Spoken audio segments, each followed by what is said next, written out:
lot of fun as students. We had 2 hours lunch break every day, and during that time we were supposed to study, but not necessarily did that.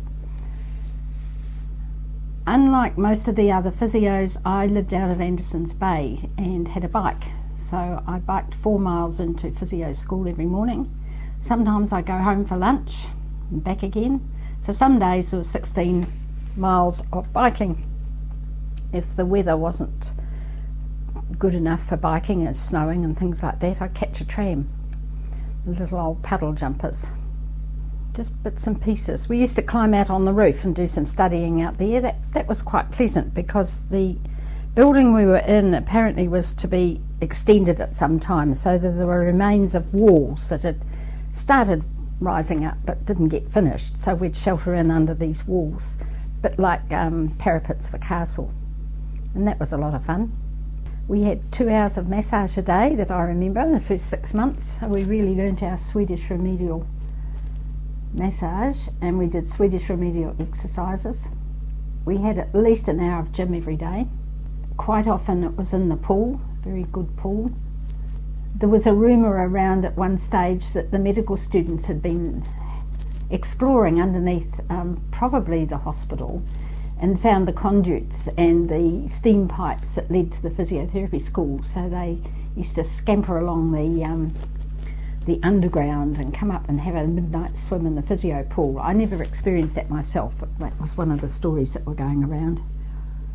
I haven't met ex-medical students that confirmed it, but it sounds good enough to be true. One morning we came into the lecture theatre and noticed a whole pile of footprints on the floor leading from the door, going up the stairs in between the rows of seats, up the back wall, across the ceiling, back down the ceiling, from the ceiling to the back of the blackboard near the door, the entrance. It only ever happened once. I never found out who took the footprints off. There were rumours about who'd put them on there, but we won't go into that. The basement. We had to, I guess, study some of the history of some of the machines that we used.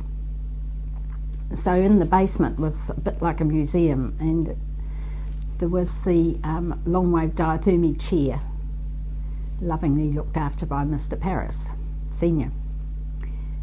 It was a fascinating piece of furniture, like an elegant chaise longue, but the slats were pieces of metal, and the wires went from the pieces of metal to the machine. We never actually used it, but I can remember the sight of it. No dust on it, so Mr. Paris must have had fond memories of it. He kept it clean. Well, Miss Gotts was the principal. Never quite knew what to make of her. She was the one that taught us our electrotherapy, and she wrote the book. It was typewritten, and there were blank pages into which we had to put all the diagrams of anything that she'd talked about. I had that till fairly recently, but that's gone. At the same time we went, in our first year we went to the physics department at Otago University, where we did electrical studies of some sort, or physics studies. I'm not even sure whether we got a certificate or what, or it was just part of the curriculum, but we did go all the way down Castle Street to the university. That's all changed now. And also in our first year we started looking at anatomy, going across to the dissection room after very stern warnings about treating bodies with respect. The first day we were there, we were all sitting on tall stools in among all the bodies, and I remember glancing at the body I was sitting next to, and the feet were out from under the sheet. And I thought at the time, they haven't stuffed that one very well, and then realised, oh, it's a real body.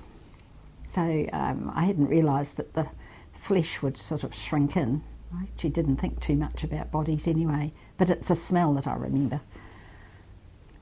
and the puddle of oil underneath the fat lady's body in the sunny corner of the dissection room. And the boxes, the lead-lined boxes, or I think they were lead-lined, that were full of arms and legs that we were allowed to actually handle. The cadavers that the medical students were dissecting we could look at but not touch. And we weren't allowed to touch the heads because they were for the dental students. We also had our own set of bones of the spine, and they were real, they weren't plastic. So we had to treat them with respect too. There was a lot said about being careful of people, whether they were alive or whether they were dead.